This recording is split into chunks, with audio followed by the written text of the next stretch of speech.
Warahmatullahi wabarakatuh. Halo anak-anak semua. Hari ini kita akan belajar tema 2, subtema 3, pembelajaran ke-1. Bagaimana? Sudah siap untuk belajar hari ini? Kalau sudah siap, mari kita mulai belajarnya ya. Coba perhatikan gambar yang ada di hadapan kalian. Nah, pada gambar ini daerahnya tampak berkabut. Kira-kira mengapa ya pada gambar tersebut daerahnya tampak berkabut? Nah, ini bukan kabut seperti pada daerah-daerah dataran tinggi atau pada daerah yang dingin. Tapi kabut yang ada ini adalah kabut asap. Apa ya penyebab dari kabut asap? Penyebab dari bencana kabut asap adalah kebakaran hutan. Nah, kebakaran hutan ini akan menimbulkan bencana kabut asap yang sangat mempengaruhi masyarakat dan sangat berbahaya bagi masyarakat yang ada di sekitar hutan tersebut. Di Indonesia sendiri sudah beberapa kali terjadi bencana kabut asap. Nah, kabut asap itu berbahaya. Kenapa? Karena asap dari kebakaran hutan dan lahan dapat menyebabkan debu atau partikel halus hasil kebakaran seperti jelaga. Partikel ini akan dengan mudah terisap dan mengotori sistem pernapasan kita. Selain partikel halus, asap kebakaran juga mengandung zat-zat berbahaya seperti ozon, sulfur dioksida, karbon monoksida, dan nitrogen dioksida. Ternyata bahaya sekali ya kabut asap itu.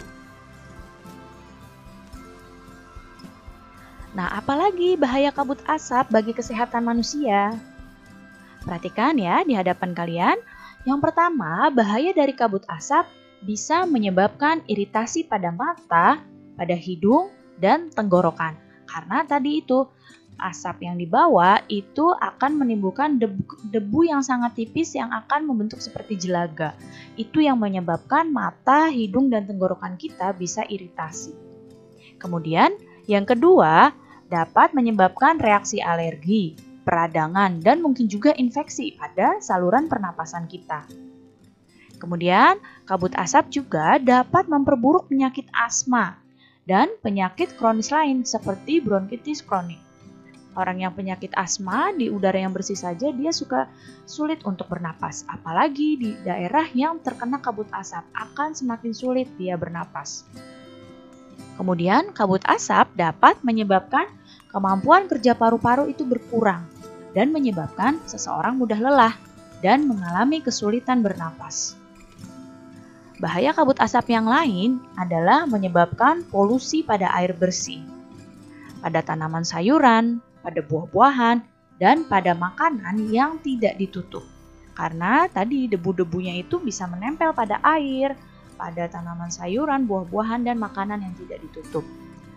Dan kabut asap dapat memperburuk kondisi lingkungan sehingga infeksi saluran pernapasan akut atau ISPA akan mudah terjadi pada masyarakat yang berada di sekitar daerah terdampak kabut asap.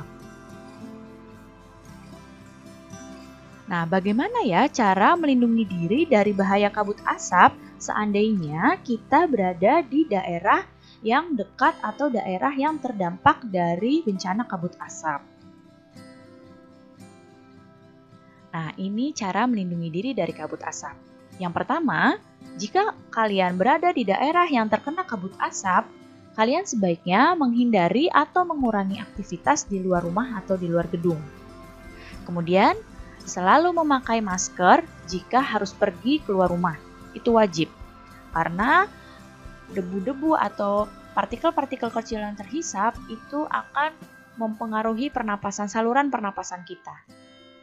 Kemudian, minumlah air putih lebih banyak dan lebih sering, agar debu dan partikel halus yang menempel pada tenggorokan itu akan larut dan masuk ke pencernaan sehingga ikut terbuang bersama kotoran.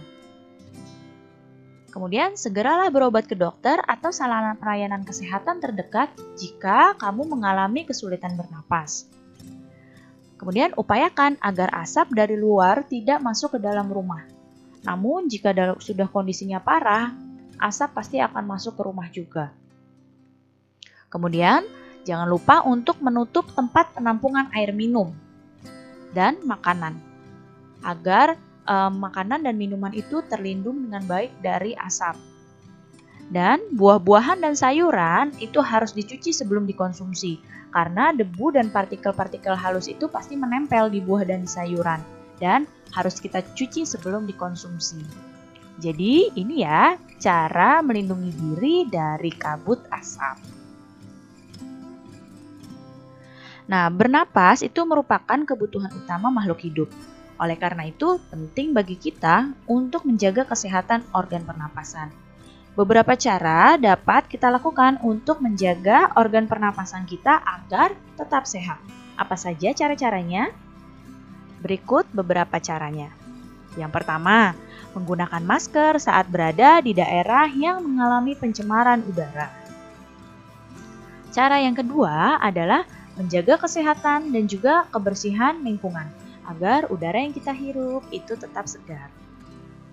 Dan menanam pohon di lingkungan sekitar, karena pohon itu akan memproduksi oksigen yang akan membuat pernapasan kita atau udara juga menjadi lebih segar. Nah, sekarang kita akan membahas tentang menemukan informasi dari teks.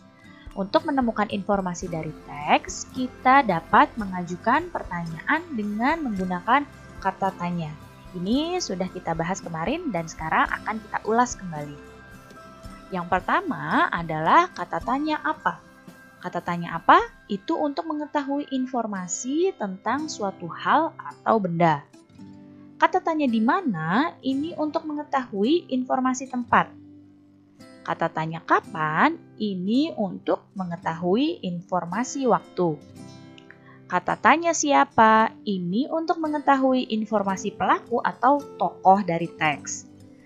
Kemudian kata tanya mengapa ini untuk mengetahui informasi alasan suatu hal. Dan kata tanya bagaimana ini untuk mengetahui informasi tentang proses atau penjelasan sesuatu. Baik anak-anak, cukup sekian ya penjelasan Ibu kali ini. Mudah-mudahan kalian dapat paham dan mengerti. Terima kasih anak-anak semua. Sampai jumpa lagi. Wassalamualaikum warahmatullahi wabarakatuh.